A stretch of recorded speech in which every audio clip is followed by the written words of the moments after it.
then you see what I was telling you about mortgages, and you see the northern countries, being more likely to, or having an environment contributing to larger mortgages, sorry, not larger, participation in mortgages,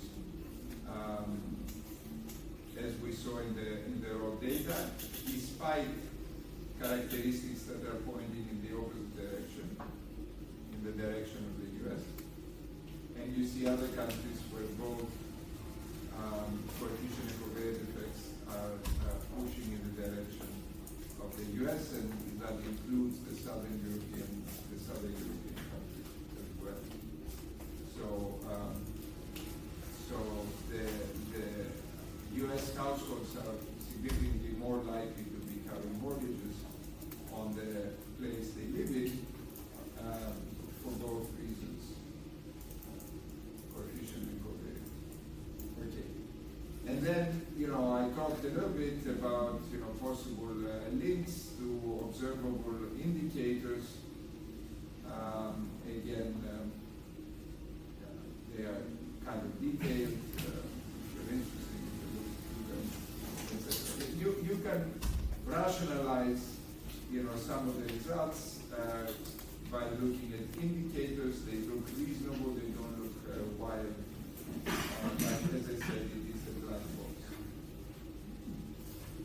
Now, here is tons of numbers, and I'm not going to go through them, of course, but I want to show you one thing, which is, remember, within the US, we took the Midwest as the base region, and we are computing these coefficient and covariate effects with the other regions.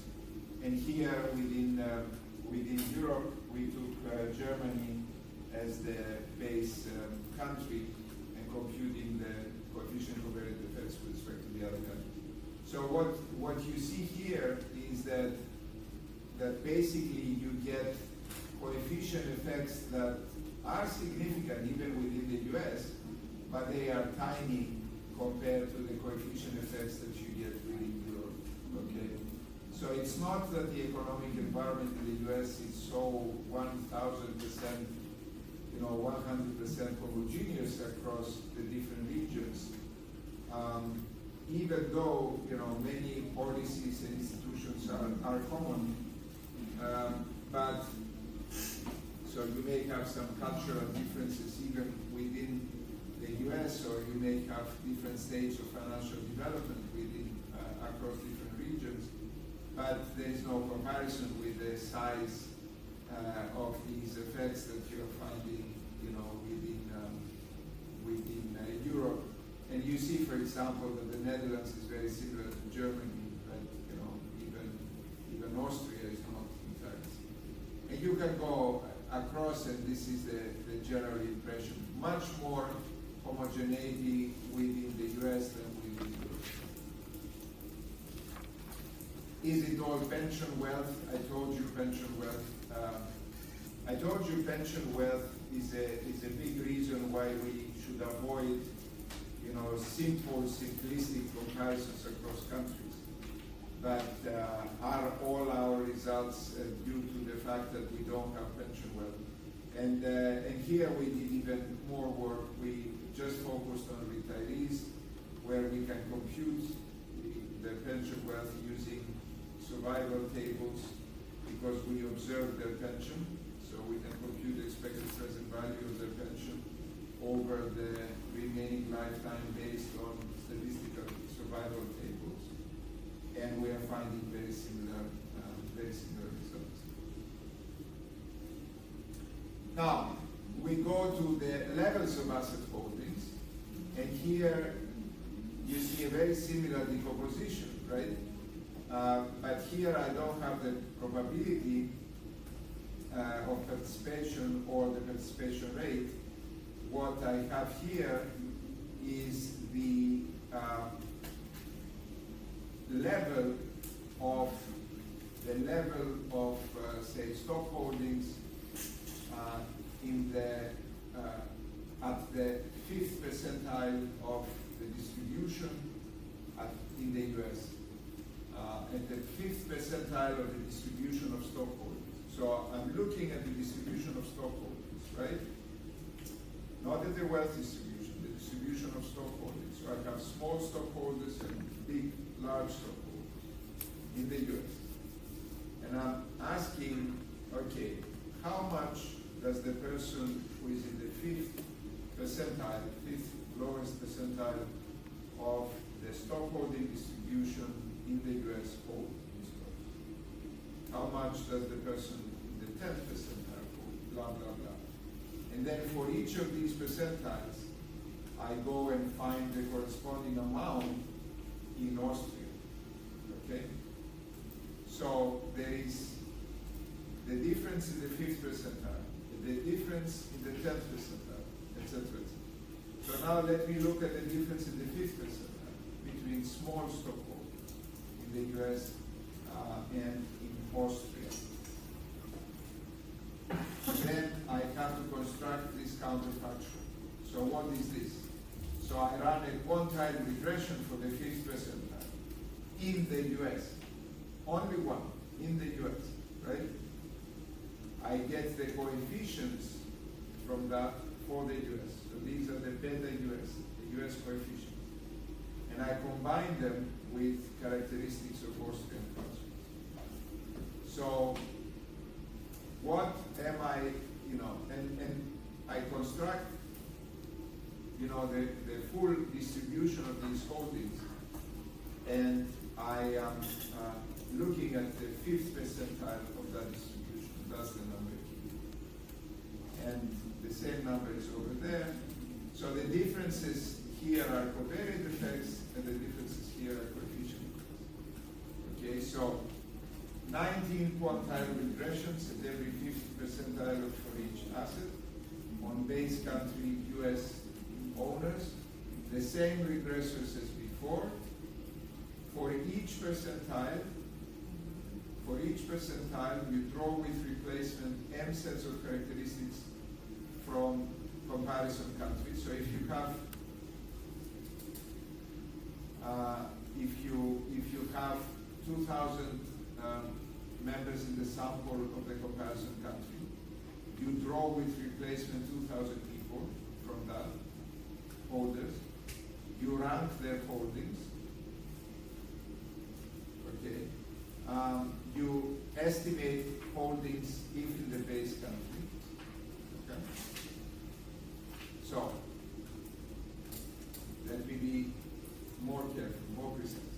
So we are interested in the 5th percentile. Okay. So we have run the regression for the US, for the 5th quantile regression for the 5th percentile. We have gotten the coefficient. We go to the 2,000 Austrian stockholders.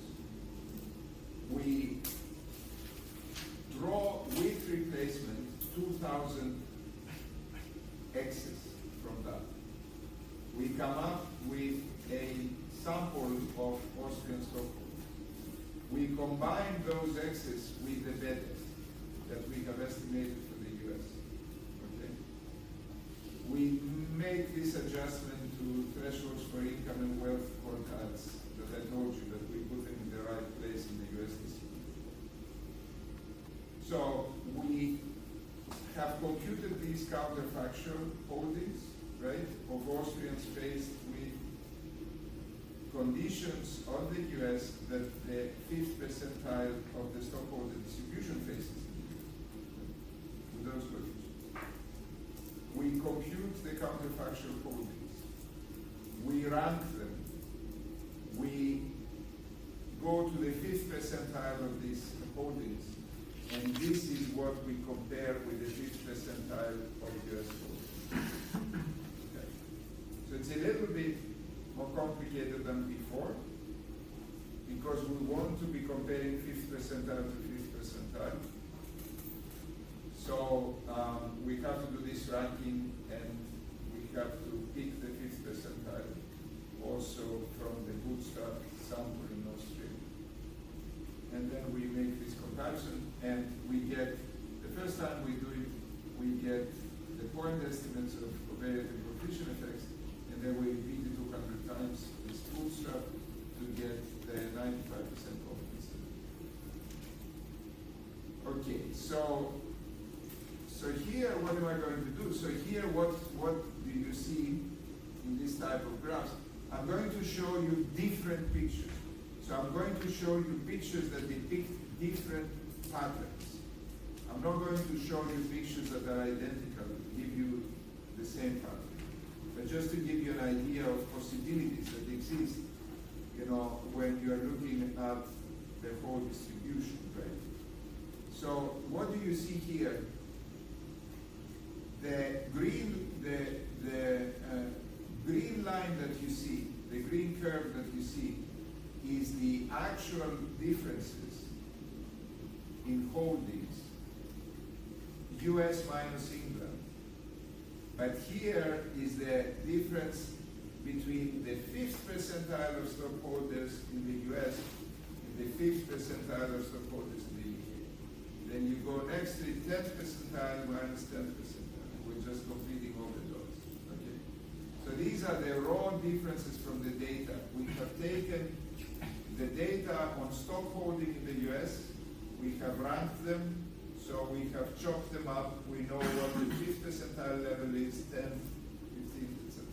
We have done the same for Austria, raw data, 5th percentile, 10th, etc. And we go across the same percentiles, compute the raw differences. And this is the green curve. And then we note this estimation that I described for the coefficient and the covariate effects in each of these, every 5th percentile. Right? And you see that's the blue curve. What are these dots? Well, the dots around them are the 95% confidence, 95% confidence. Right? So we want to see if the zero line is within this range. So like here, for example, look at the covariate, these are the covariate effects. And here you see that the zero line is within the 95% confidence interval. So this means that for pretty much the entire distribution of stockholders, the stock holding, in the comparison US minus England, the characteristics, the covariates are very similar. So none of this difference that we observe, the raw difference, comes from covariates. It all comes from the economic environment. So the combination of policy, institutions, and culture between the US and the UK. It's not because of covariates. Right? And these blue things have statistical significance. Okay. Then a different case, so, then a different case for Germany, but it also goes for Denmark, France, Italy, Spain. So what do you have? The raw differences slope upwards. So the difference in stock holding, the differences in the levels of stock holding are bigger, the raw differences are bigger for big stockholders than for small stockholders. Okay? It slopes up. What do you see? Here you see that covariate effects, except for the really bottom part, covariate effects are statistically significant, but they are small. They are in favor of the US, but they are small. So most of the raw difference is attributable to the environment, the economic environment, being more favorable in the US than in Germany or Denmark, etc. And you see that these are statistically significant. The coefficient effects is statistically significant. And what else do you see? That the economic environment is more powerful, in generating differences for the big people, for the big stockholders. So this pattern of increasing differences is coming from the economic environment, which is significantly more favorable to large stockholders than to small stockholders. See what I mean? So you're getting a lot of information, despite the fact that I can't tell you which feature of this environment is it, right? But you can already see that the difference comes from the environment, and the environment is operating more on big stockholders. So that's where the thing is coming from. You go to US minus Sweden, and you find a similar upward pattern, and you might say, okay, that's similar. Sweden is similar to Germany and the other countries. But no, it's not. Because look at covariant and coefficient effects. Here you get a very, very different pattern. Covariant effects are completely the source of difference at the low end of the distribution. And they remain flat, right? Their relevance remains flat.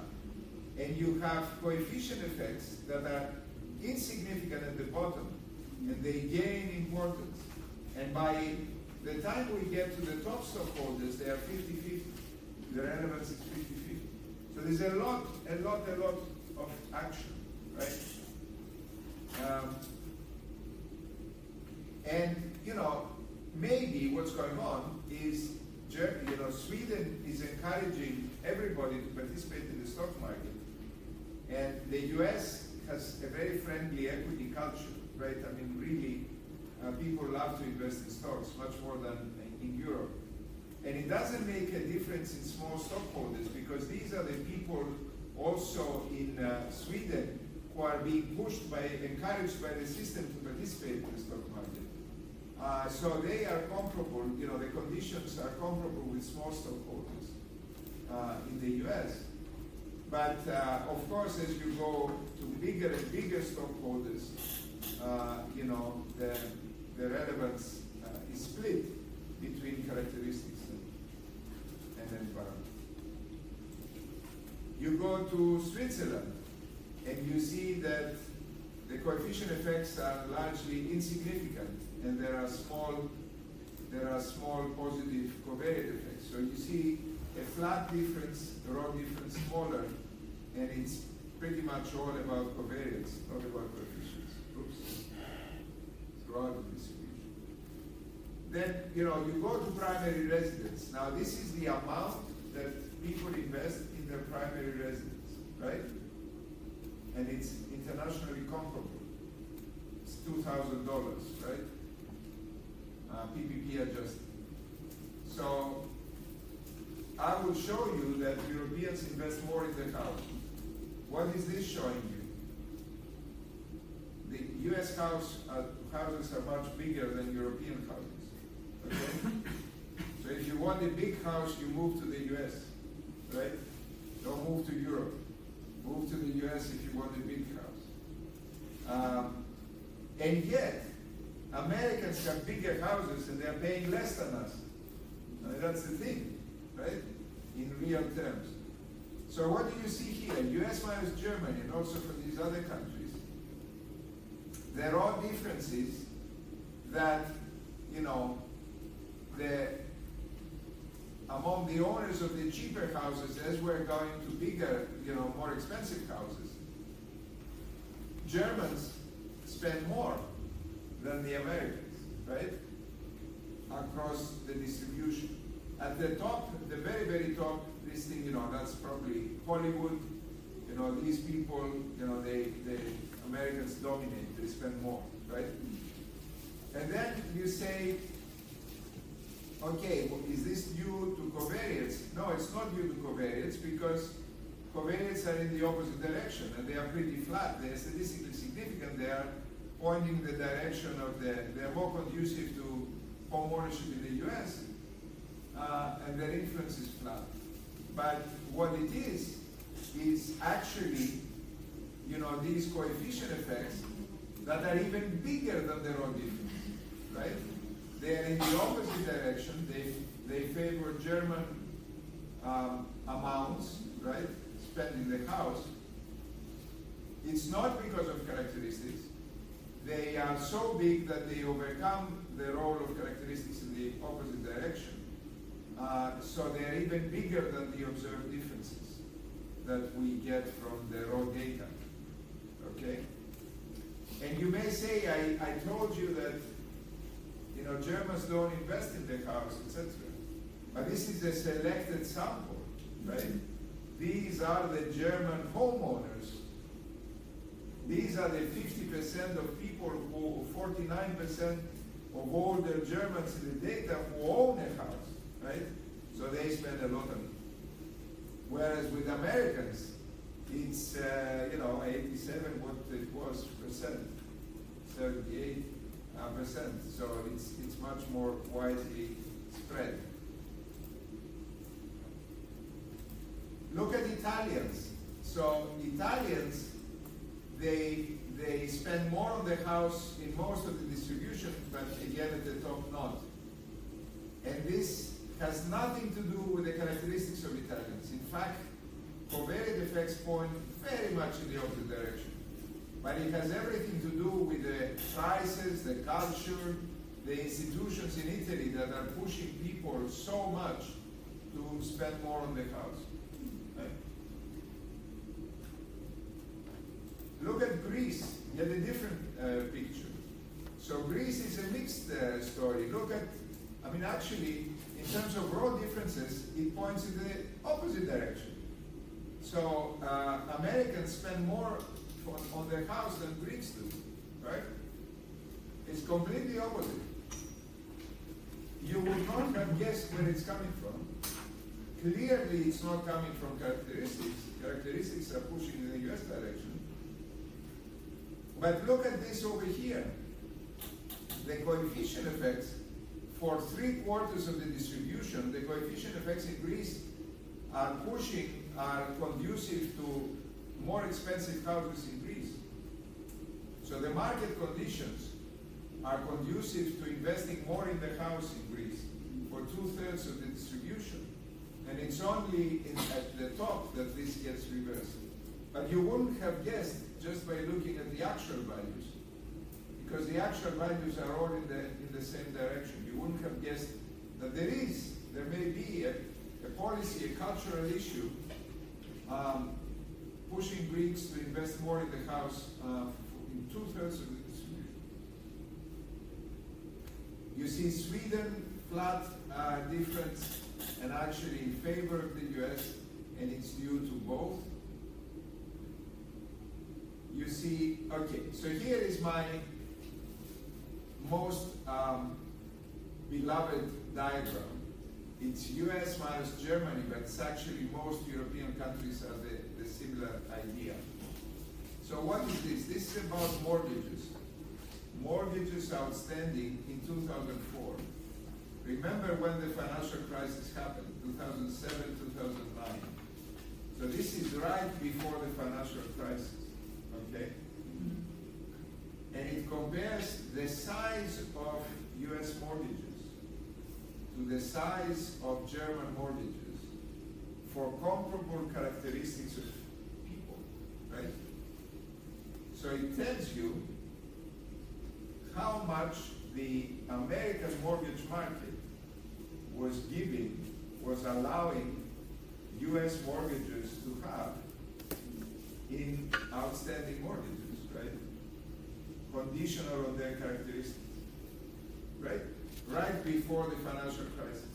So what you see here is that the US mortgages, look at the green line, US mortgages were uniformly higher, and they were uniformly higher at the low end of the distribution of mortgages. So for smaller people, for smaller mortgages, the US was going crazy with them, was really giving them larger mortgages.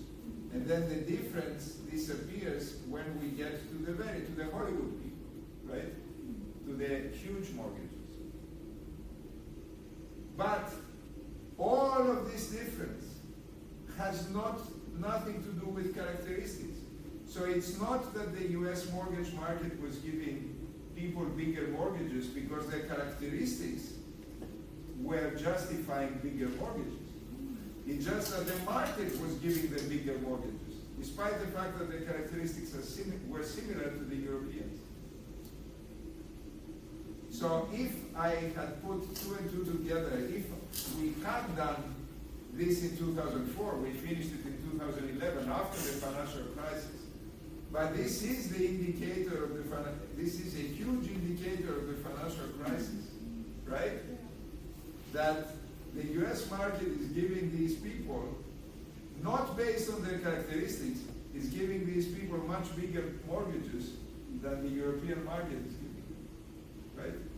So this is a bubble ready to burst, or if you like, a crisis ready to happen.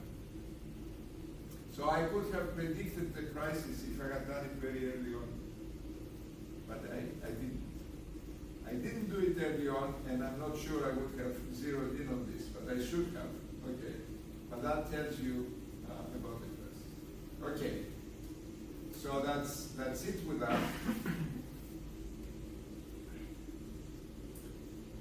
So let's finish that.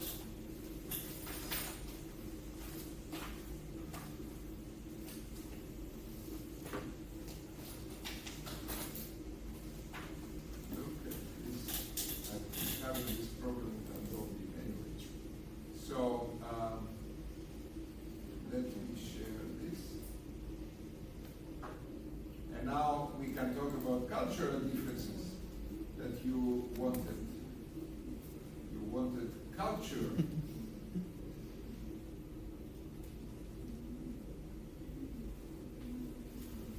We are losing you. What are we going to do with you? I have to wake you up somehow. Maybe I start tap dancing. No? But I can't. That's the problem. You asked for cultural differences, so now we're getting cultural differences. So you have to wake up to watch cultural differences. We have half an hour. Okay.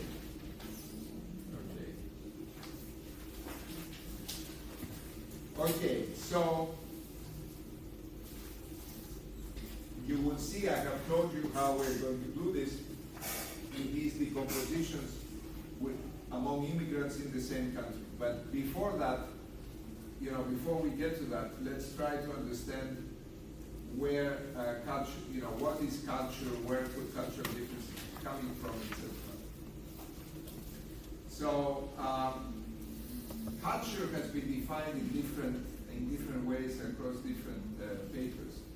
So Douglas North, who was an economic historian and got the Nobel Prize as well for economic history, he had defined culture as the formal constraints and the day-to-day informal constraints. Wrong, the opposite. The formal constraints is what comes with policies, comes from policies, institutions, etc. And the informal constraints come from culture. Alessina and Giuliano, who did a lot of work on culture and institutions, etc., and they have a ridiculously long JEL paper on culture and institutions. And if you read all of it, you kill yourself and you never do research on culture and institutions because it's so long. It's so long, yes. But it's actually fantastic, as a reference. So they talked about cultural baggage. So literally, immigrants, you would go from Vietnam to Germany and you would be carrying the Vietnamese culture with you. That's your cultural baggage, right? And then I think more descriptive and more informative, I find, is this Raquel Fernandez and Foley in 2006 set of beliefs, perceptions, ideas, and collective experiences with institutions that constitute a people's culture. Okay, so that's their definition. So you have beliefs, perceptions, ideas, collective experiences with institutions. Now,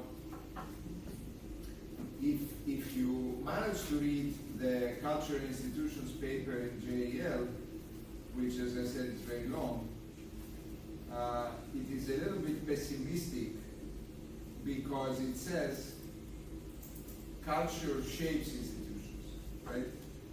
Culture shapes institutions. So how can we decompose the effects of culture from the effects of institutions. You know, they are intertwined. But the nice thing with immigrants is they have their culture, and you are putting them against institutions that were created by a different culture, right? So that's, you know, that can be a nice way to actually distinguish, decompose them. So consider immigrants to the same country, they come from different cultures, they all face the same policies and institutions. And in this, we're going to be asking, you know, two questions. Do they differ controlling for their characteristics? So people from different cultures faced with the same institutions, does their financial behavior differ controlling for their characteristics? And do these differences get smaller over time? So is there assimilation? So are there differences, cultural differences, yes or no? And if there are they smaller among people who have spent more time in the foreign country than people of the same culture who are recent arrivals? Okay? So that's the process of assimilation, right? So both of these questions are relevant. Now, research and policy relevance, I mean, we have Europe, unfortunately, is suffering from a refugee crisis. Lots of refugees have come, and then the question is, if you're putting these refugees in different countries, are they going to integrate? Are they going to be permanently different in terms of their financial behavior? Now, is their financial behavior the most important thing? Probably not, right? I mean, maybe language is important, maybe you know, the other attitudes, work ethic, maybe labor market participation, labor force participation, stuff like that. You know, these are probably more important things, but financial behavior can also be important, and you know, we analyze that. And in the fiscal crisis in the Eurozone, we had a lot of Northerners finger pointing at the Southerners and saying, you should change your institutions, you should do this, that, and the other.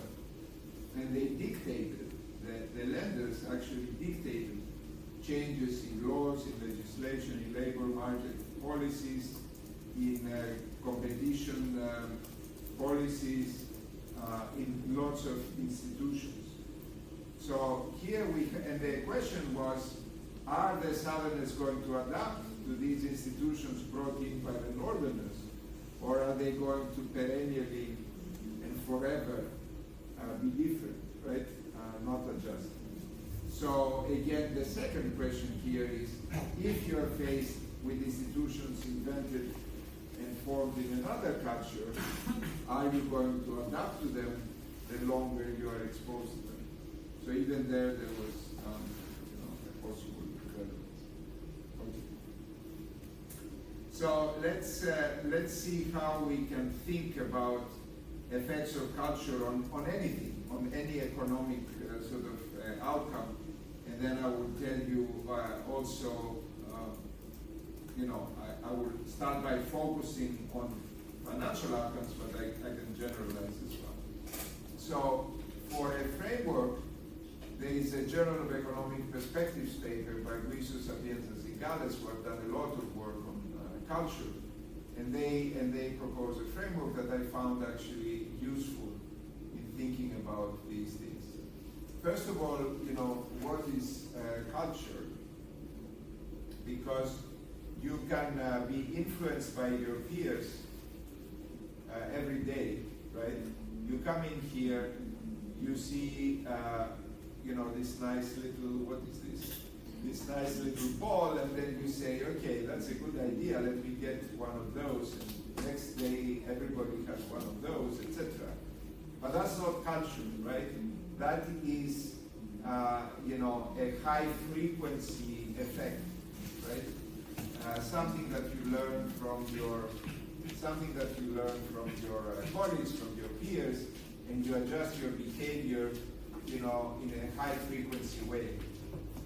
and then maybe it disappears. Maybe you go away, you forget about it, you mix with a different group, you forget about it.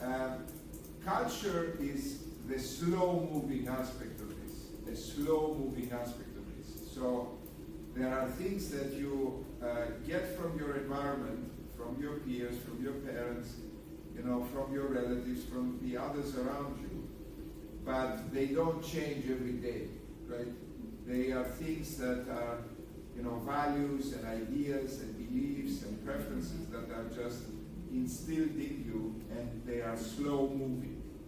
So culture and the literature on culture and cultural effects focuses on these slow moving aspects, whereas the literature on peer effects focuses on these fast moving changes. Is this me, or are you doing something else? No, I'm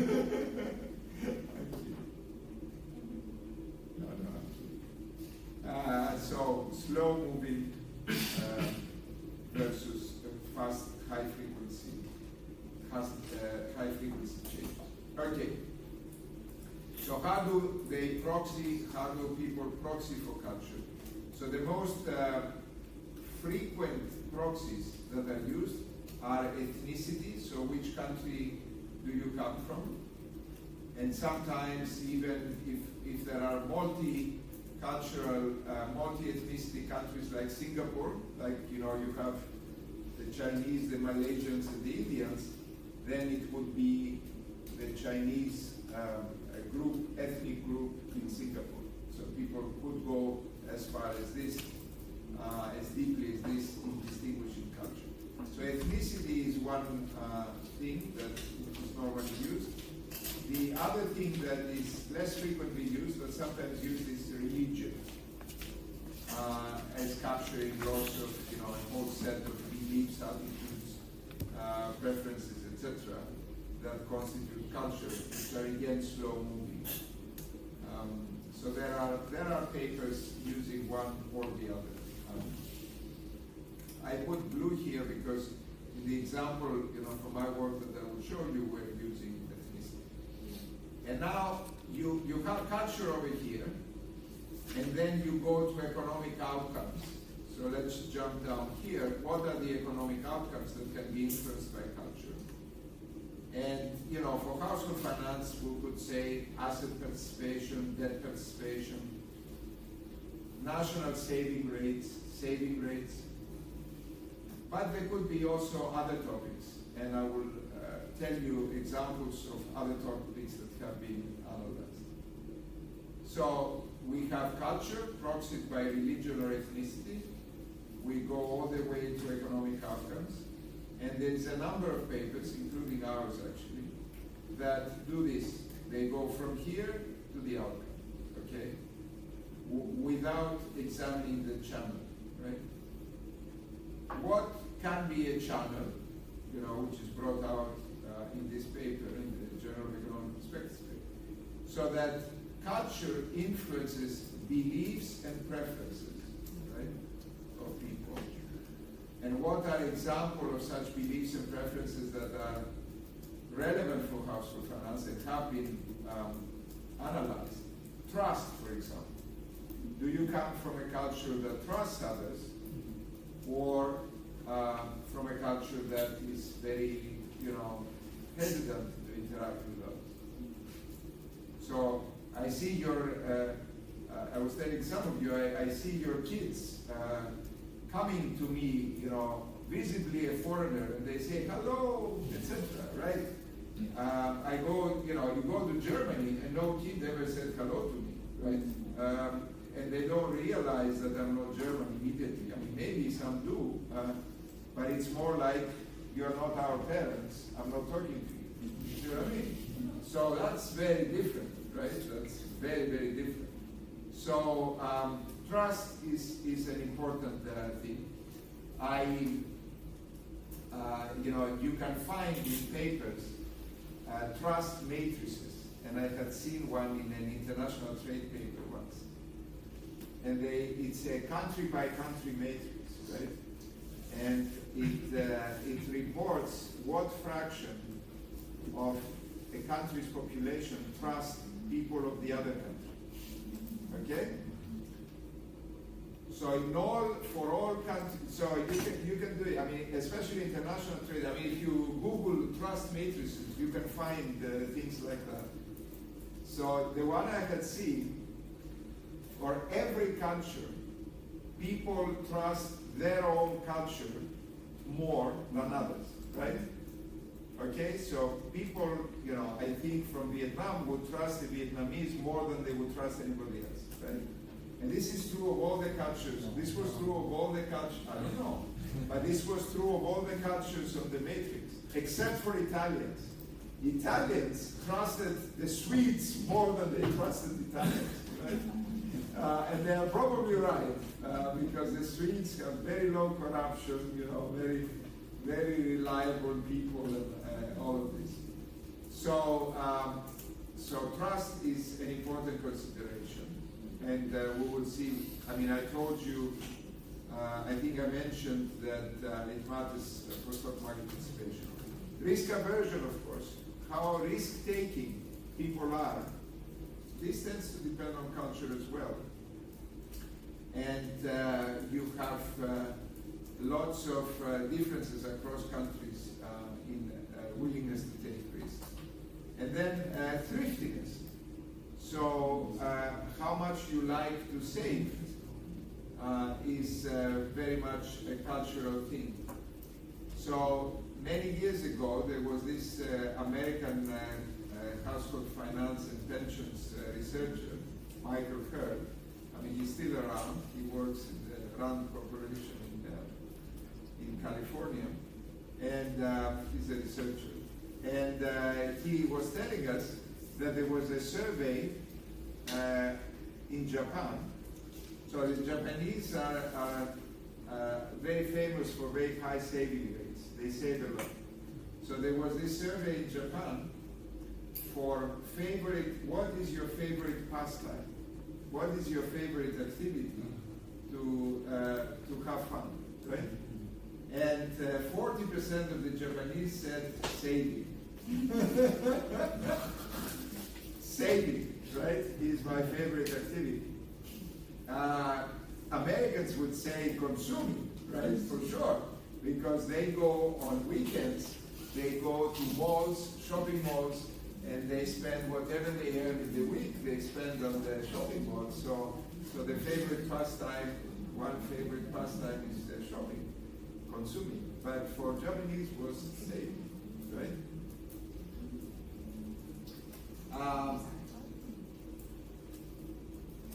And in modern times, I'll tell you, there are possibilities. So I know somebody, right, whose favorite pastime is to go on shopping websites and finding good deals, right?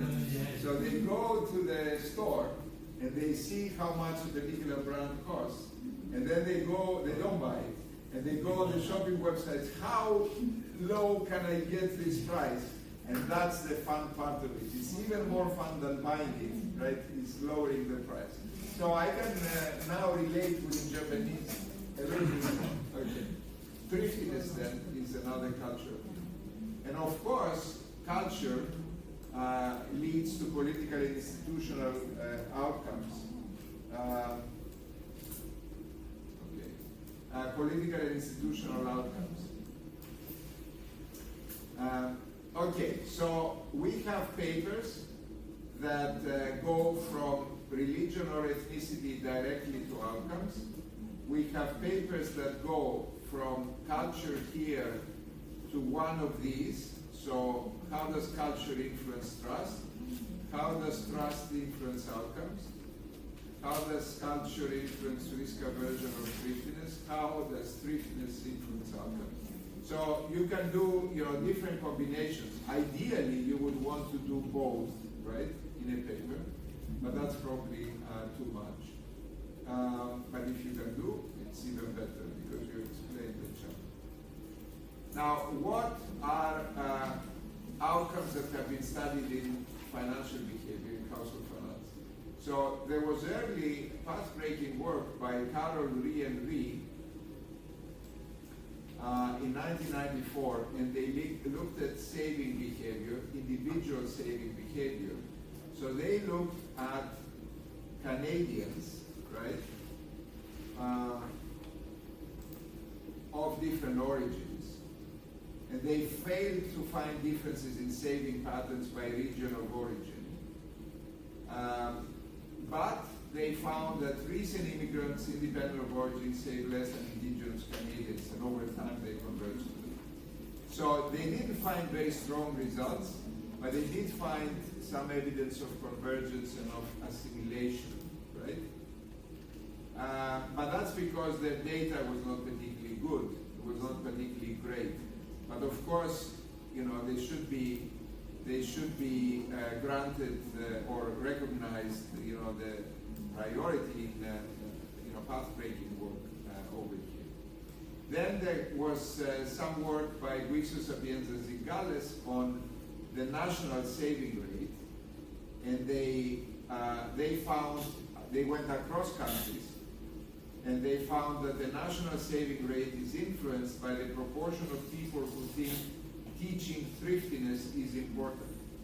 So in other words, they went from here to here, right? From thriftiness as a cultural trait to national saving rates.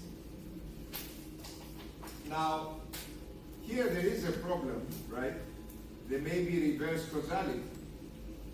So, because you save a lot, because you are thrifty, you want to teach your children to save a lot, right? So maybe it's not, you know, maybe it's the other way around. So they instrumented the thriftiness variable by the religious composition of the country.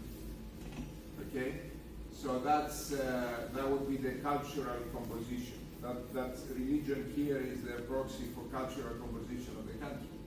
And the results were rather inconclusive. So if you find a positive association, but if you push harder to see if there is causality there, you know, they were not able to make that case very clear. Then we go to stockholding, and there is a paper by Osili and Paulson, 2008, and I'm upset with them because I invited them to a conference, and this one could not make it, and this one told me she would come, and then the session started and she wasn't there. So I don't forget. Okay. Okay, very good. But I still talk about the work positively. So what they found was they regressed. They looked at immigrants, right, in the U.S. and they regressed their stockholding participation, you know, whether they were in stocks or not, on a bunch of their own characteristics, and also on the protection of property rights at home, right? Which reflects the degree of protection of property rights at home, which reflects, you know, the culture of protecting property rights. And they found that controlling for their characteristics in the US, and despite the fact that they were all living in the US, different degrees of protection of property in their home countries still influence their stock market participation in the US. So if they came from a culture that was protecting property rights more, they were more likely, more willing to invest in stocks in the US. They believed more in investor protection, right? They had this culture of investment. There is the paper that I told you, me in Russia, and I didn't think about it, but Guixo Sapienza Zingales thought about trust, and they found in 2008 that stockholding is influenced by trust. And that's a very nice lead paper in the Journal of Finance. Then another outcome, use of basic financial instruments like writing a check or purchasing a share. and that was also affected by the level of social capital, and that's another Viso Sapienza Zingales paper from 2000. Now, you go to preferences or beliefs, so that's from here to here, right? So that's a sort of first link in the channel. And yet another, Viso Sapienza Zingales paper from 2003, they found that religion encourages people to trust others more, trust the government and the elite. So people who are more religious, right, are more likely to trust others, trust the government, the legal system, be less willing to break the law, believe that market outcomes are fair, right? So being religious contributes to all of these things. Controlling for demographics, country fixed effects, being an atheist, okay? So controlling for all of these things.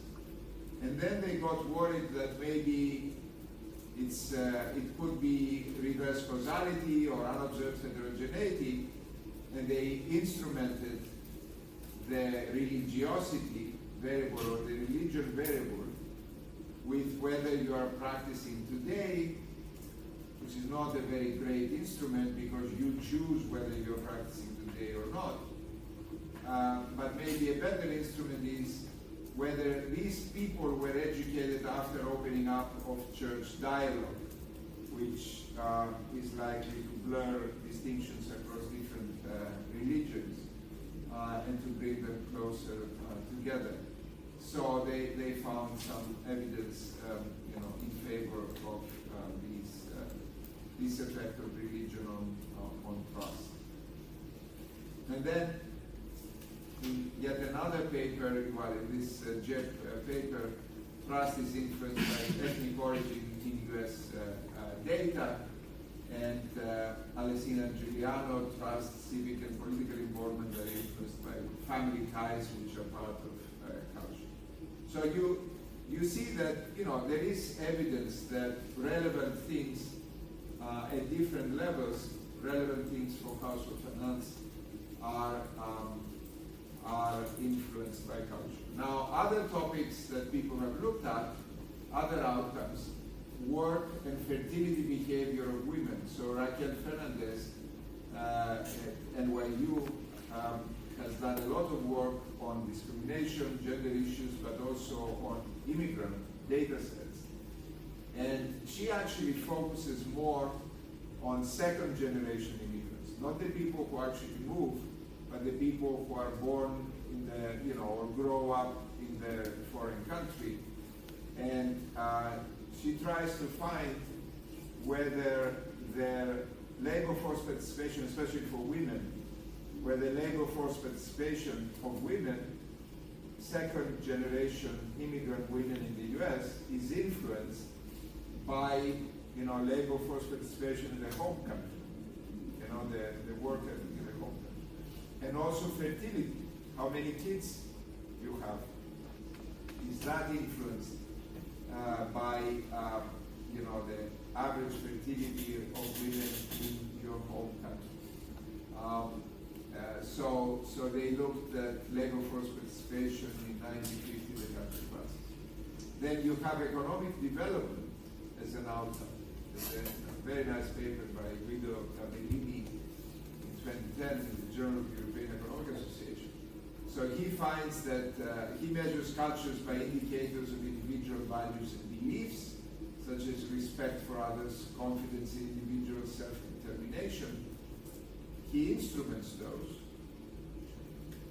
He instruments with the literacy rate at the end of the 19th century. So you see the approach. So you have now current outcomes, right?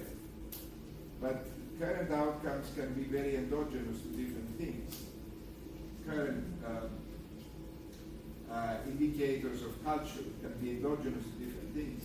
So he instruments them with changes that happened many years before. They were exogenous, they were predetermined, right? And the hope is that these changes influence the outcomes only through these variables. or through other variables that you're able to control for, right? So this is the IB estimation that you have learned. So the literacy rate at the end of the 19th century, the political institutions in place over the past several centuries. So he's playing very much against, predetermined, against history that you cannot influence, and it's exogenous to you, right? You were born into that culture, and you were influenced by history. And he's finding effects. He finds that the exogenous component of culture, the instrumental component due to history, is strongly correlated with current regional economic development.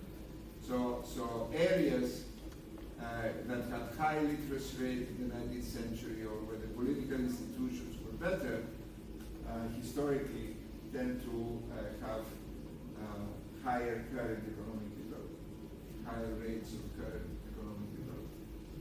And then preferences for redistribution, again, these are affected by culture. So here they ask people, do you support redistributive policies?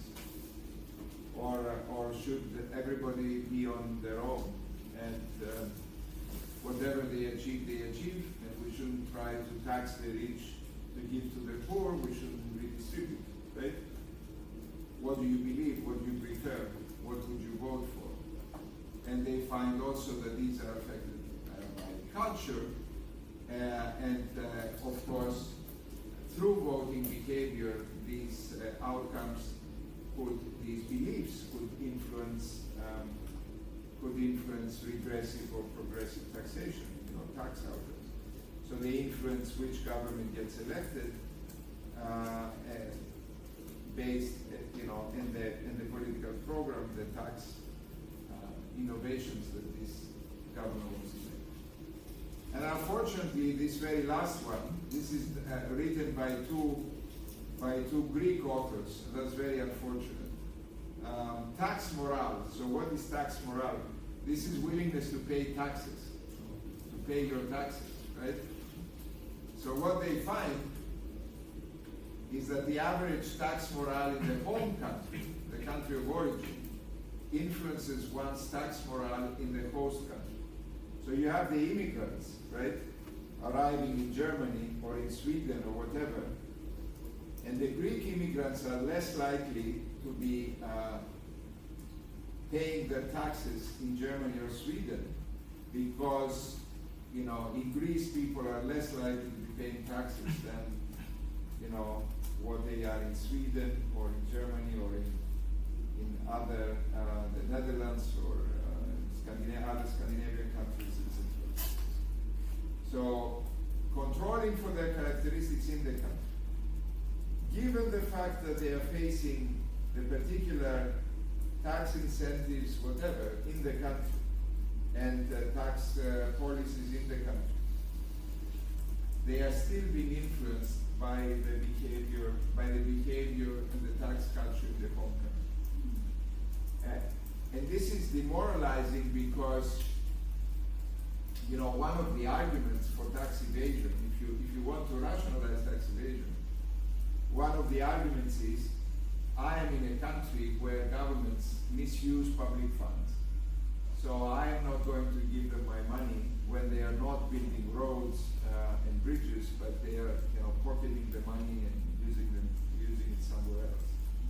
But now you go to a country, especially a Scandinavian country, that uses your money, your tax money, to provide fantastic services, right? And you are still being influenced by the tax culture of the home country. It's a little bit depressing. So this is the European social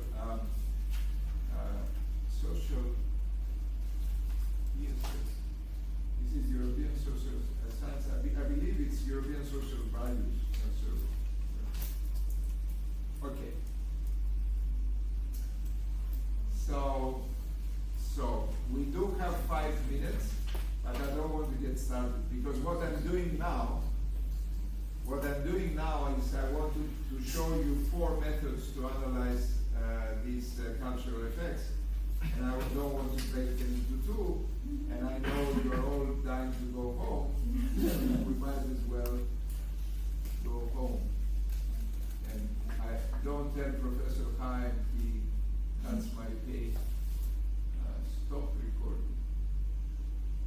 I should have said this after I stopped recording. No.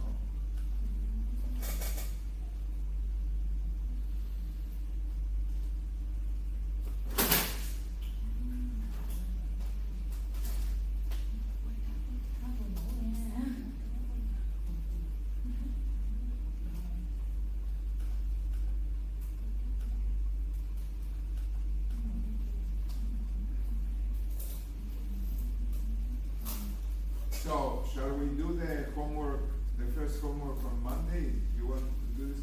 I have to see what the second homework is about. I may, if it's already on these things, I may already email it to you. Yeah, Monday is okay? Or is it too late? So what is today? Wednesday. Maybe we do it. When are you going to have time to look at it? This is the problem, right? But maybe we'll try to look at it a little bit before. I mean, we could do everything at the end, you know, so Monday and online. We have three problem sets, right? Huh? We have three problem sets. Three problem sets, yes. Yes, I think Monday is A bit too late. You will be able to look over things before, right? So, shall we say, today is Wednesday, so shall we say Friday? Yes. Friday we do? Yeah, Friday. Yeah. Friday we do the first. Let me see what the second one is about.